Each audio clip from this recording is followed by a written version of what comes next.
Dan ini tali pertama yang menghubungkan kita dengan Allah, itu iman. Jadi kalau imannya sudah ada, koneksi bisa dibangun. Anda kalau punya handphone nggak ada sinyal, nggak bisa connect, nggak bisa nyambung, nelpon nggak bisa, kirim pesan susah, mesti ada koneksinya dulu. Buka koneksinya, baru nyambung. Hal yang mengoneksikan kita dengan Allah supaya dapat ala hudam mir rabbihim, dilindungi Allah, dipandu Allah, dibimbing Allah, dijaga Allah. Apa koneksi pertamanya? Iman. Tapi bukan iman biasa, iman yang terus ditingkatkan sampai mendapatkan satu tanda yang disebutkan dalam Al-Quran dan dikuatkan dalam hadis Nabi Sallallahu Alaihi Wasallam. Sekarang cek tanda ini. Kalau sudah ada tanda ini dalam diri kita, berarti berbahagialah kita memiliki bagian pertama dari tanda kesuksesan dan kebahagiaan. Bawa ini, tinggal buka amalnya, apapun yang Anda kerjakan, jaminannya langsung dari Allah Subhanahu Wa Taala. Ini bukan motivasi ya, saya bukan motivator ya, tapi ini langsung, jangan diragukan, langsung pesan dari Allah Sang Pencipta kita. Perhatikan, buka Quran surah ke-6 Al-An'am ayat 82. Ini tanda pertamanya. Orang sukses, orang bahagia di 3 alam, dunia, alam kubur sampai akhirat. Tanda pertamanya adalah orang yang mampu mengupgrade imannya sampai dia mendapatkan ciri-ciri berikut. Alladzina amanu wa lam yalbisu imanahum bidzulmin ulaika lahumul amnu wa hum muhtadun. Ada ayatnya? Dan orang-orang yang beriman itu, yang imannya benar, dia jaga, dia tata, benar imannya.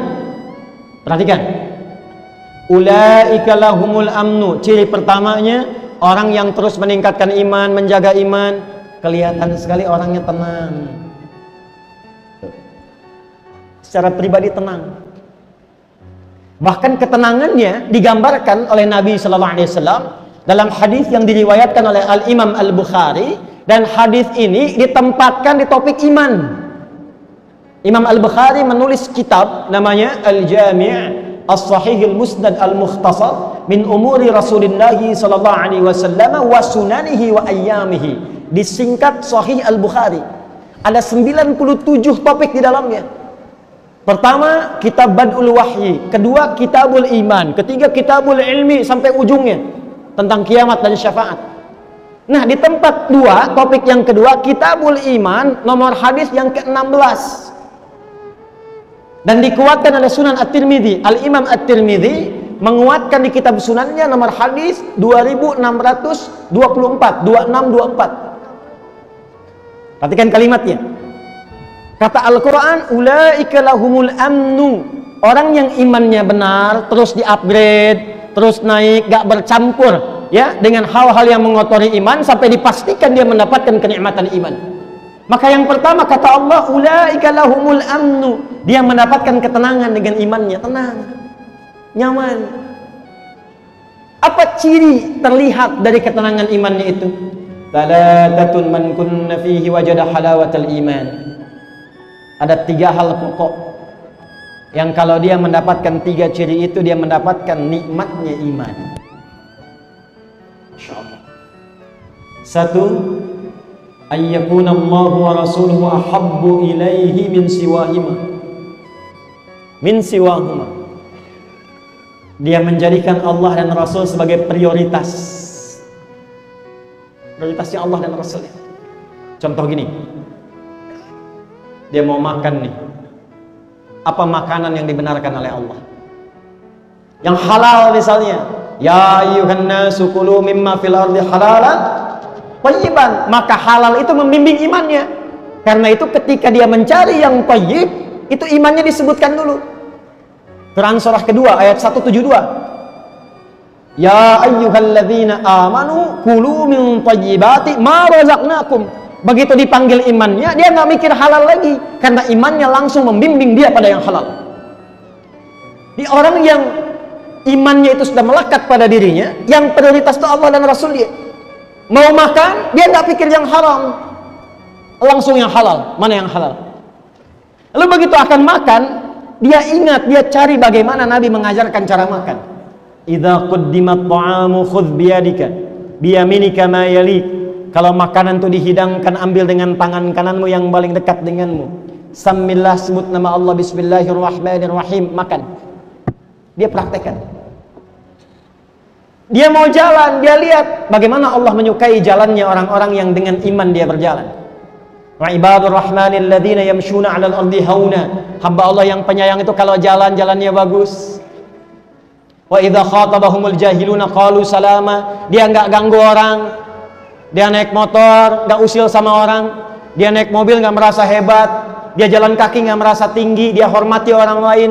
Dia jaga lingkungan. Kalau ada yang mengejek, memprovokasi, dia mendoakan. Allah imannya. Iman menjadikan dia tenang. Dan menariknya, orang-orang sekitarannya pun merasa tenang dengan hadirnya dia. Itu, pernah nggak merasakan? Pulang ke rumah, anak-anak nyaman dengan Anda. Istri nyaman dengan Anda. Di kantor, orang nyaman dengan Anda. Di kampus, teman-teman sekuliahan nyaman dengan Anda. Terus upgrade diri sampai merasakan ketenangan itu dan menjadikan tuntunan Allah dan Rasul sebagai prioritas. Kedua apa? Ini yang paling menarik. Ternyata iman yang bagus ini nggak berdiri tunggal, sifatnya nggak personal, tapi bisa diwariskan pada orang sekitarannya. Yang kedua yang mendapatkan kenikmatan iman, kata Nabi Shallallahu Alaihi Wasallam, ketika dia mampu saling mencintai karena Allah. Masya Allah. Maaf ya, melihat orang lain tuh bi'ainir rahmah. Ada orang lewat, nggak nyapa, alhamdulillah, mungkin sedang buru-buru, iman. Ada orang mencela, oh Masya Allah, mungkin belum tahu, iman. Hilang sendal, cari dulu. Nggak ketemu, alhamdulillah, amanah sendal sudah saya tuntaskan dan berhenti di Masjid At-Taqwa. Mudah-mudahan jadi saksi jannah di akhirat nanti. Amin tuh maksudnya hilang sendalnya. Masya Allah, iman. Jadi orang yang dapat kenikmatan iman itu antara anugerah dengan musibah dua-duanya sama. Saat ada suka dia bersyukur, saat ada duka dia bersabar. Jadi dua-duanya sama aja, diposisikan sebagai ujian. Makanya kata Nabi, ajaban li amril mu'min. Orang kalau sudah benar imannya, perkaranya mengagumkan. Semua nggak ada bedanya. Semua dilihat sebagai ujian yang melahirkan pahala. Dapat kedudukan, inna lillahi wa inna ilaihi raji'un. Ujian dari Allah. Bukan untuk pamer. Dijaga, bikin kebijakan yang baik. Jalan-jalan lihat masyarakat. Tanya jawab, didengar aspirasi, dibikin kebijakan yang menyejahterakan. Kalau muslim, ajak muslimnya untuk ibadah ke masjid.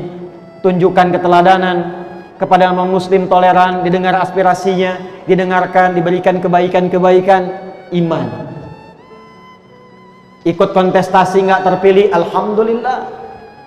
Alhamdulillah, dia sabar dengan itu. Tetap dia berbakti dengan ilmu yang dititipkan oleh Allah kepadanya.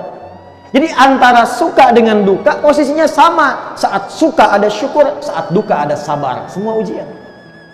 Itu ajaban. Yang ketiga, dia konsisten pada kebaikan dan imannya menjaga dia pada keburukan sampai di level nggak suka ketika merasakan atau melihat sesuatu yang tidak baik. Misal ada tayangan TV misalnya, tayangan nggak bagus, nggak sengaja terlihat, bukan cuma dipalingkan. Apa tayangan seperti ini nggak layak ditonton, ganti aja. Kalau semua channel begini, ganti channelnya sekalian. Iman. Jadi orang beriman itu semua yang keluar manfaat. Makanya ujung ayatnya Allah sampaikan, perhatikan kalimatnya, wa hum muhtadun ulaika ala hudam mir rabbihim. Ala hudan itu kalau melekat kepada orangnya disebut muhtad. Jamaknya muhtadun. Orang yang ditunjuki oleh Allah. Nanti hasilnya apa? Semua bagian tubuhnya. Ini bagian pertama. Semua bagian tubuhnya dari ujung kepala sampai ujung kaki, ya, itu semuanya dibimbing oleh imannya supaya mengerjakan semua yang bermanfaat. Jadi kalau kita riset dari ujung kepala nih, contoh gini, mata nih ya, mata itu fungsinya melihat. Tapi kalau sudah sampai ke level ini, mengupgrade iman, sehingga merasakan iman itu hadir dalam jiwa, bukan cuma getaran, tapi hadir dalam jiwa. Jadi ada level pemula, itu level getaran, dikonfirmasi oleh suara azan. Dalilnya Quran surah 8 ayat yang kedua, innamal mu'minuna alladzina idza dzukirallahu wajilat qulubuhum. Orang yang punya iman itu cirinya diantaranya bisa diuji kalau diperdengarkan nama Allah, ada getaran konfirmasi di jiwanya. Karena itu 5 kali dalam sehari diperdengarkan nama Allah, didengar telinga kita. Telinga ini bahasa Arabnya udhun, jamaknya azan. Azan itu jamak dari kata udhun, artinya telinga. Maka diperdengarkan 5 kali dalam sehari setiap pergantian waktu. Kalimat pertamanya apa? Allah. Allahu Akbar, Allahu Akbar. Kedengaran, yang dengar telinga, tapi yang konfirmasi hati. Makanya di hati kecil kita mengatakan, membisikkan, cepat, sudah azan. Pernah nggak merasakan itu? Nah, kalau nggak punya iman, nggak ada getaran itu. Allahu Akbar, Allahu Akbar. Suara apa nih kenceng banget? Kecilin. Ya. Nggak usah marah. Artinya belum ada iman. Belum ada iman. Kalau mengaku beriman baru sampai mulut, belum sampai hati. Ada lagi dalilnya di Quran surah ke-49 ayat 14. Qalatil a'rabu amanna qul lam tu'minu walakin qulu aslamna walamma yadkhulul imanu fi qulubikum. Orang Arab Badui dulu berkata, ya Muhammad sallallahu alaihi wasallam, kami telah beriman. Kata Allah, ya Muhammad, katakan pada mereka, kalian belum beriman yang benar. Baru berislam, ucap syahadat, cuman di lisan imannya, belum sampai ke hati. Makanya nggak ada konfirmasi. Jadi kalau Anda dengar azan, Allahu Akbar, Allahu Akbar, ada yang protes, apaan sih ini? Anda nggak beriman? Saya beriman kok, tapi nggak gini juga, misalnya kan? Ini berarti yang dimaksud Quran surah Al-Hujurat ayat 14. Doakan, bukan dicela, didoakan dan ditunjukkan kepada kebenaran. Anda kalau di bandara dengar suara ribut nggak protes, kenapa ketika dengar azan Anda harus protes demikian? Di bandara kan tiap waktu, attention please, maklumat, mohon perhatian. Setiap waktu tuh nggak ada yang protes, berisik enggak kan? Ya. Kenapa yang mendengarkan kita, mendekatkan kita kepada Allah, mengonfirmasi iman kita, katanya beriman. Kalau yang belum beriman jangan disoal, didoakan. Ini yang mengaku beriman menyoal. Itu yang patut digarisbawahi. Itu konfirmasi dasar. Nanti kalau sudah melekat menjadi yu'minun, orangnya mukmin, jamaknya mukminun, maka imannya bukan hanya jadi getaran, tapi jadi sinyal yang membimbing semua bagian tubuh. Maka ketika mata akan melihat, Allah memerintahkan pada imannya, bimbing matanya. Quran surah ke-24, surah Cahaya, An-Nur, ayat 30 untuk laki-laki, 31 untuk perempuan. Qul lil mu'minin, imannya dulu, yaghuddu min absarihim. Katakan pada pria-pria yang merasa sudah mukminin, punya iman, mengupgrade imannya, yaghuddu min absarihim, bimbing pandangannya, lihat yang baik. Yang tak baik menurut imannya palingkan. Makanya mata ini ketika melihat objeknya netral semua, apapun yang dilihat. Tapi yang membedakan nanti iman. Ini gambar gak bagus nih, kata imannya. Kalau akal itu cuma mencerna, akal itu cuma merumuskan. Iman itu memberikan nilai pada pencernaan akal. Diperintah akal, rumuskan itu nggak benar. Kalau nggak punya iman dianggap benar aja. Makanya saya kemarin di Amerika, saya nggak lihat ya, dengar cerita aja gitu. Ya. Yang aurat tampak gambar biasa, yang sana sini, alhamdulillah Ustaz datangnya musim dingin. Kalau musim panas, di sini katanya terbuka semua. Dalam hati Ustaz emang lihat gitu. Tapi kita lihat ya gambarannya apa? Itu dianggap biasa karena nggak ada iman. Menurut akalnya itu pakaian terhormat.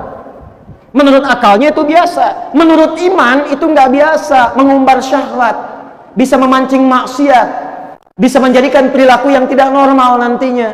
Sedangkan manusia itu makhluk terhormat, diciptakannya itu dengan mulia. Quran surah 17 ayat 70. Walaqad karramna bani Adam. Kami telah muliakan, kata Allah, dengan keagunganku semua anak cucu Adam. Makanya Allah jaga supaya semua bagian tubuhnya mulia. Dipakein pakaian supaya mulia, dibedakan dengan binatang. Dijaga supaya lisannya tidak bertutur yang tidak mulia. Dijaga supaya tangannya tidak bertindak yang tidak mulia. Dijaga supaya pandangannya tidak menatap yang tidak mulia. Dijaga untuk kemuliaan. Makanya muncul hukum haram. Haram itu seakar dengan kata hurmah, hormat. Kenapa muncul haram? Menjaga kehormatan supaya tidak hilang martabat kita di hadapan Allah Subhanahu wa taala. Sebab kalau sudah maksiat, kehormatannya runtuh. Coba diviralkan. Ini ada anggota dewan fulan, hobinya nonton film porno misalnya.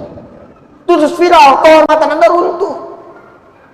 Ada orang mencela, ini ustadz senangnya mencela. Yang didapat bukan ilmunya, aibnya yang menyebar, kehormatan Anda runtuh. Makanya turun iman, membimbing tubuh kita, menjaga kita menjadi terhormat. Dan muncul hukum haram, bukan ingin menyulitkan, tapi menjaga kehormatan. Kullil mu'minin, katakan bagi yang punya iman, yaghuddu min absarihim ghaddul basar. Imannya yang membimbing nanti. Ini gak bagus, palingkan. Ini mengundang syahwat, jangan pertahankan, alihkan. Ini merusak pikiran, jauhkan. Saya punya kawan, dia sekarang kuliah di Kanada. Teman sekamar saya di pesantren. Spesialisasi di bidang neurologi. Jadi kajiannya itu mengkaji saraf yang menyambungkan ke otak. Di antara risetnya tentang gambar-gambar pornografi. Ternyata itu lebih berbahaya dari narkoba, candu. Hati-hati itu.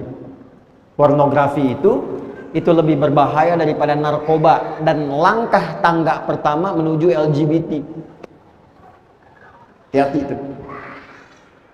Jadi kalau ada orang, bukan kita ya, misal nih, terbawa arus lihat gambar yang tak layak, itu jadi candu, langsung nyangkut di memorinya. Dijaga oleh setan. Makanya kalau Anda pernah dengar riwayat, kalau melihat sesuatu yang tak pantas sekali aja, cepat palingkan. Sekali itu bukan begini sampai kedip ya, karena ada salah paham tuh hadisnya. Kan sekali selama belum kedip begini. Astagfirullah, kenapa begini ya? Cepat palingkan. Ya, selanjutnya setan. Sebab sekali melihat, nyangkut nanti di memori kita tuh. Dan setan bermain di situ. Itu Masya Allah bisa lebih cepat hafal dan ingat sampai bayangannya dibandingkan dengan mushaf yang kita baca tiap hari. Dan bisa merusak. Nah itu yang dijaga oleh Islam. Iman kita menjaga, palingkan supaya tidak merusak. Sebelum jadi perilaku, ada pornografi, ada porno aksi. Beda. Pornografi dalam konteks apa? Interaksinya pandangan, pendengaran, kata-kata. Kalau sudah porno aksi dilakukan, nah itu pengantar pada keburukan. Iman datang membimbing supaya kita tetap dalam kemuliaan. Imannya dulu. Perempuan sama ayat 31-nya. Wa kullil mu'minati yaghdudna min absarihin. Dari mata turun ke mulut dulu, baru ke hati. Dari mata turun ke lisan. Lisan iman dulu, baru lisannya. Quran surah 49 ayat 11 sampai 12. Ya ayyuhalladzina amanu la yasra qaumin qaum la yaghtab ba'dukum ba'dha. Hei orang-orang yang telah punya iman, imannya dulu. Pasti kata Allah, iman itu akan menjaga lisanmu dari sifat saling mencela. Aku berikan lisan bukan untuk mencela, merendahkan orang lain. Aku jadikan lisan untuk berkata yang mulia, yang baik-baik. Tak mampu diam, maka muncul hadis Nabi. Man kana yu'min, pakai yu'min, iman yang di-upgrade.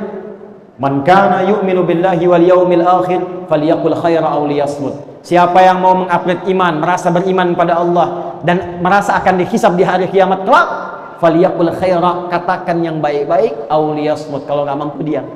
Iman. Sekarang saya tanya tuh, maaf ya, maaf. Dari tubuh kita aja nih, udah nyampe belum ke derajat ini? Makanya Nabi itu nggak ngasih dunia dulu.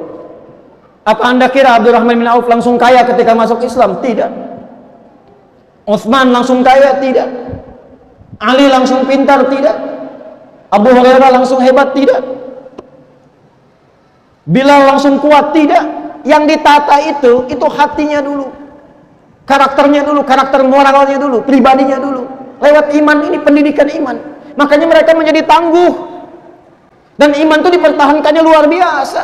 Bilal diseret, diikat dalam batu besar. Di tempat yang terbentang luas. Ya, di lapangan, diikat di atas batu, yang batunya dipanasin dulu, musim panas loh. Nggak seperti panas di sini, masih ada uapnya. Uap kering. Kalau pernah ke Mekah musim panas, kerasa tuh panasnya. Lihat gunung-gunung di Sahara itu.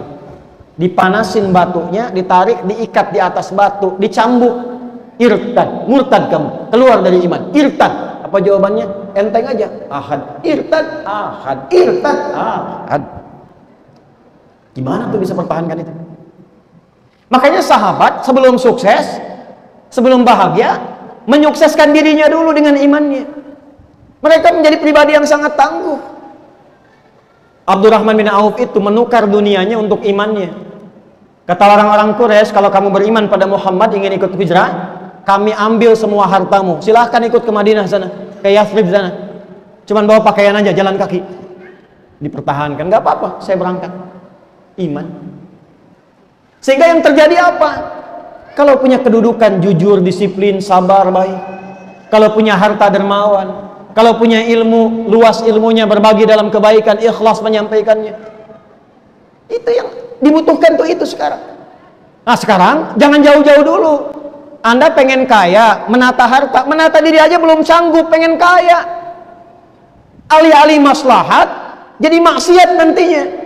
Belum sanggup menata diri, begitu diberikan harta, datangnya ke tempat maksiat. Dipakai maksiat. Kumpulnya dengan orang-orang perbuat maksiat. Dikerjakan di tempat yang tidak disukai oleh Allah dan Rasulnya. Makanya sebelum sampai dapat amanah harta, kedudukan, ilmu, apa yang dilakukan? Perbaiki diri dulu. Supaya memandangnya yang baik, mendengarnya yang baik, berucap yang baik, berjalan ke tempat yang baik. Begitu dititipkan kedudukan, andanya sudah baik, maka kedudukan itu ditempatkan pada tempat yang baik. Ya, jadi kadang-kadang kalau Anda bekerja belum dapat sesuatu, jangan langsung disimpulkan. Jangan langsung disimpulkan. Boleh jadi Allah menginginkan kita baik dulu, lalu semua hasil ikhtiar kita akan dirapel semuanya, diberikan dalam akumulasi bentuk yang lebih besar. Kadang-kadang kita nggak sadar. Usaha sebulan nih, nggak dapat nih. Tapi begitu di hari yang ke-30, dapatnya lebih banyak dari biasanya. Itu bukan dapat lebih banyak, itu akumulasi keringat Anda selama 29 hari. Tiba-tiba Anda nggak nyari, teman datang nawarin proyek. Itu ikhtiar Anda selama 29 hari. Tapi selama 29 hari itu Anda dididik oleh Allah bersabar, dididik tawakal, dididik yakin, dididik dekat dengan Allah, dididik husnudzan. Itu yang mahal sekali teman-teman. Makanya di Eropa, di Amerika, di Jepang, Asia-Asia yang maju, itu mereka sampai bikin divisi khusus meningkatkan karakter ini.